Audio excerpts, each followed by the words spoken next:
Why didn't you tell me before? Because I thought it was going. Or did you mention it afterwards when I'm done? And it's like, the whole camera just shut off. Okay, it's going now. Are we ready? Yeah, I'm ready. It's going. Really so, once again, my name is Peter. And so, July 26, 1945, the Potsdam Declaration is issued asking for Japan to surrender. August 6, 1945, by executive order of President Truman, Little Boy is dropped on Hiroshima. August 9th, 1945, Fat Man is detonated over Nagasaki. Approximately 250,000 people perished within a few months. Given these devastating effects of uranium, why is there such a high demand for power plants that employ these materials to be of use?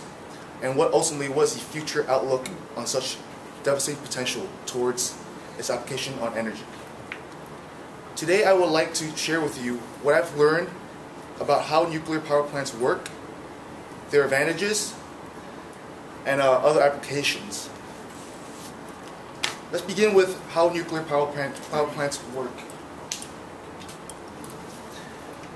Power plants they operate under the theory of the fission of uranium, which is essentially the splitting of atoms into two, which in turn releases energy. The reason why uranium is selected for this process is because it naturally undergoes spontaneous fission at a very, very slow rate, of course. And this is why they emit radiation. And this makes it the natural choice for induced fission, which is what goes on in power plants. And this happens by firing a free neutron into the nucleus of uranium, and this makes it split and releases heat. The basic method for producing electricity is not too different actually from coal burning power plants. They both heat water to use pressurized steam to spin turbines, in turn generate electricity. The difference is that obviously the nuclear power plants use enriched uranium, which is can be abbreviated U-235. These are inch-long dime-sized pellets, and when these produce heat, this will heat the water and produce steam.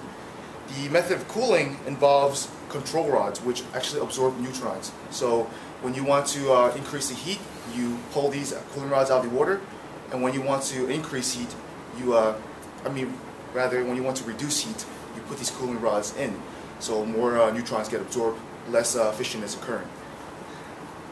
And other things are variable, such as according to plant design, in terms of how they want to cool and how they just want to build everything up. So there's little factors that can be considered. Now that you know about how they operate, let's look at the advantages of these power plants. The very simple advantages to these nuclear power plants is that they're actually safer and cleaner than its alternatives, such as fossil fuel plants, just coal in general. Simply because all wastes are contained and managed on site. There's very, very few wastes produced.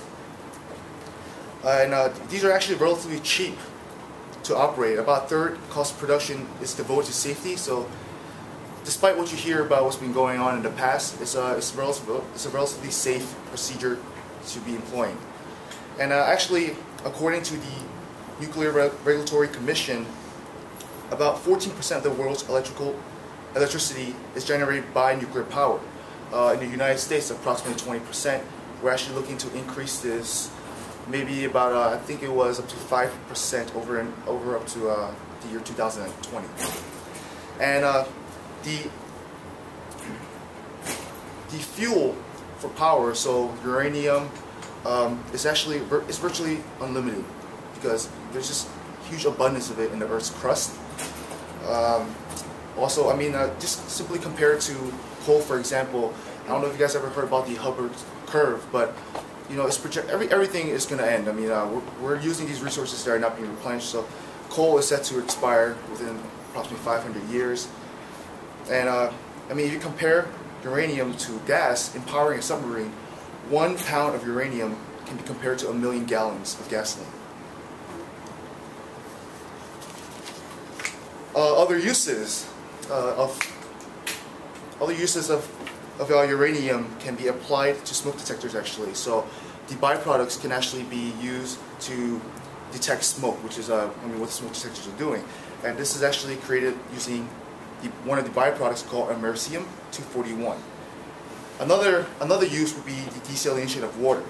About a fifth of the world's population have limited access to potable water. So using this application to make sterile water for people to drink has huge benefits. In closing, even though there are many risks and dangers associated with the use of nuclear power, it provides many advantages over its counterparts.